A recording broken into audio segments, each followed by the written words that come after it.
Magandang gabi po sa inyong lahat. Ang kwento na inyong mapapakinggan ay nangyari sa kabundukan dito sa Bicol Region. Paano ba to? Patay ng Lolo Pipin. Wala pa naman sila. Paano sila makakarating? Nasa abroad sila. Mag-overseas call na lang ako para malaman ng parents ko. Pero tsaka, obligado akong umuwi nito. Kailangan ko makahabol sa biyahe para maaga ako makarating ng Naga. Tapos sasakay pa ako ng bus patugong probinsya. Ay, sakit ng katawan ang aabutin ko nito pagdating ng Bicol. Tapos mag-withdraw ako sa ATM para panggastos ni Nana Parsi. Magmamadali na ako.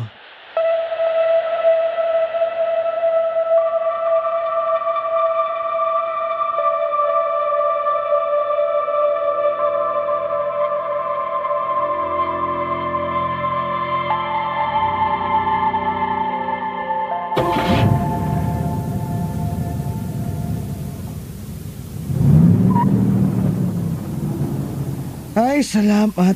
Lakad mga paa. Hoy, Russell! Ikaw na ba yan, ha? Ute!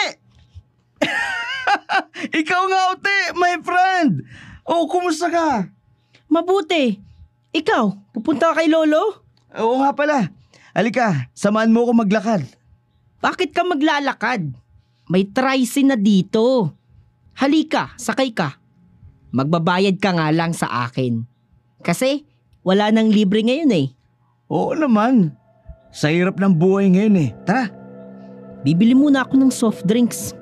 Kasi tiyak papawisan ako paakyat ng bundok. Ilang araw ka ba dito? Hanggang mailibing si Lolo Pipin. Nako, tiyak matatagalan ka. Kasi aabutin ng 10 araw ang lamay eh. Ganun na nga eh. Kasi hindi pa nagbabago ang mga pamahiin dito. Di ba, Ote? Walang pagbabago. Kasi marami pang matatanda ang naniniwala sa pamahiin. Bili ka na nga ng soft drinks. 2 na. Kasi nauuhaw ako eh. Sige. Uy, libre mo na to sa akin ha. Huwag mong bawasin sa pamasahe. Mag-aabona ako nito. Sinabi mo eh.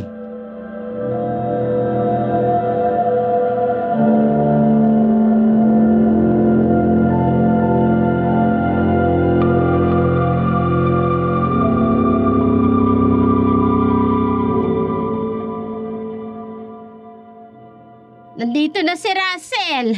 Oo nga, si Russell nga. Ay, si Russell. Si Russell nga yun ah.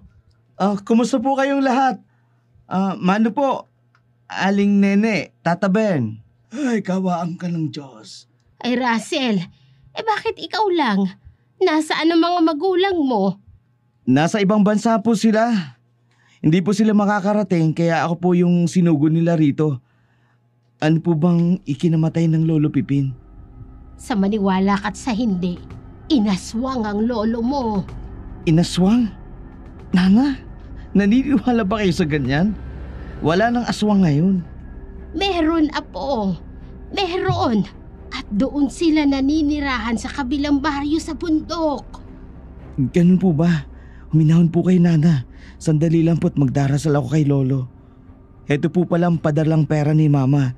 Bahala na po kayo dyan ha. Malaking tulong ito, apo. Pero hindi ko kailangan ng pera. Gusto kong makaganti sa mga aswang na yan.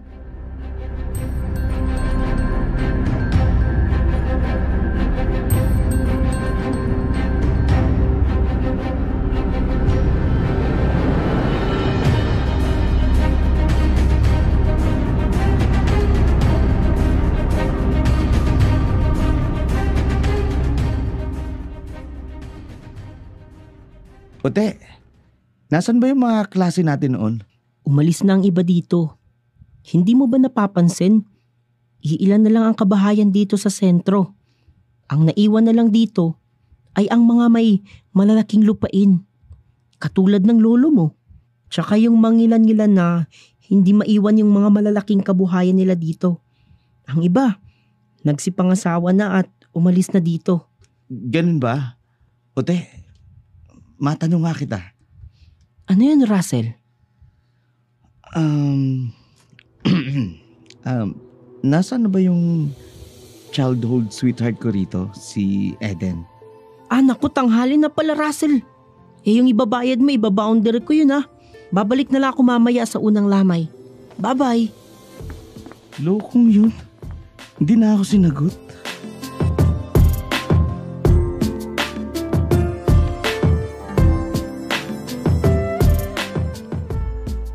Ang kaugalian ng mga nasa probinsya ay ang magdasal gabi-gabi.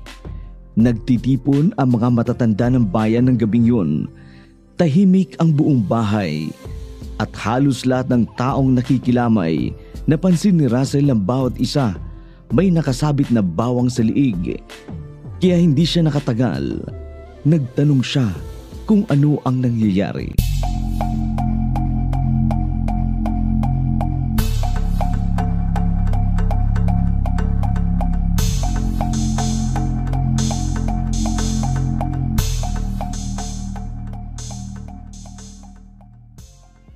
Nana Pansy, bakit po may mga bawang na nakasabit sa liig?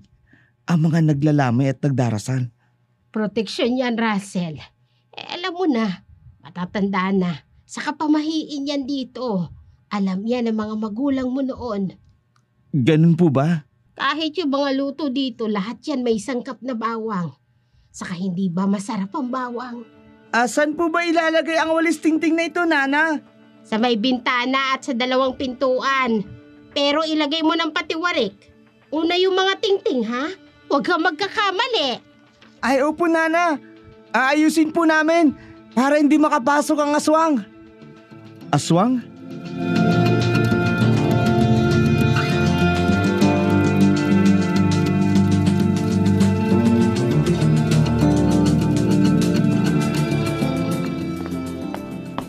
Bakit ka nasa labas, Russell? Yan nasa loob nang makahigop ng sopas. Sige. Magpapakuha ako. Maayos naman ang lamay ah. Talagang mapera pa ang lola mo, Russell. Ang daming handa, unang lamay pa lang yan. Oo nga eh. Pansin ko, bakit may mga kwintas silang bawang? Ha? Ikaw wala kang kwintas na bawang? Wala. Bakit naman ako gagawa nun? Ikaw meron ka rin? Natural. Heto, ginawa ko yan bago ako nagpunta dito. Sa liwanag sa buong lagwerta ng bahay. Tiyak hindi sila makakalapit. Sino sila? Ute, sagutin mo ko. Huwag ganyang nakatitig ka lang sa akin. Sinong sila ang tinutukoy mo? Silang mga aswang. Mga aswang? Oo, mga aswang. Hinaan mo lang ang boses mo kasi may ilang nasa labas. Aalis din sila mamaya. Nasaan? Nasaan sila? Taling, ilabas mo na itong sopa sa labas para naman makatikim na ang lahat.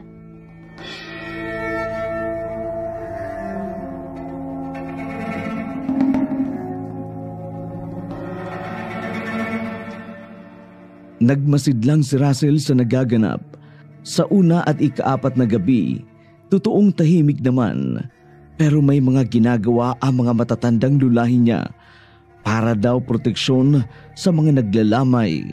Wala namang nakitang kakaiba si Russell, maliban na lang nang palitan ng damit ang lolo niya.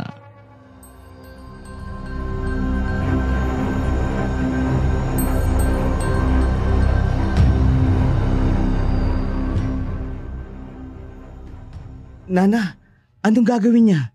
Pari yan sa bayan. Kailangan niyang bendisyonan ng patay para mabihisan. Bakit po? Talagang ganyan. Huwag ka na mag-usisa. Tignan mo na lang at gawin ang ipinagagawa ng pare. Sige po, gagawin ko po ang lahat. Bakit kaya?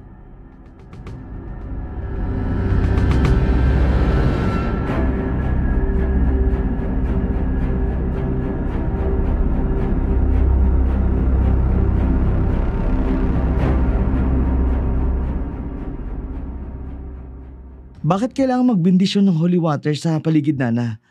Ano bang meron? Nawiwerduhan ako rito. Apo, namatay ang lolo mo dahil sa aswang. Pinatay siya ng aswang. Totoo ba yan? Totoo. Kaya lahat ng nakikita mo ay isa lang na pangontra para hindi siya malapitan ng aswang. Para maniwala ka, gusto kong malaman mo na wala ng puso at atay ang lolo mo.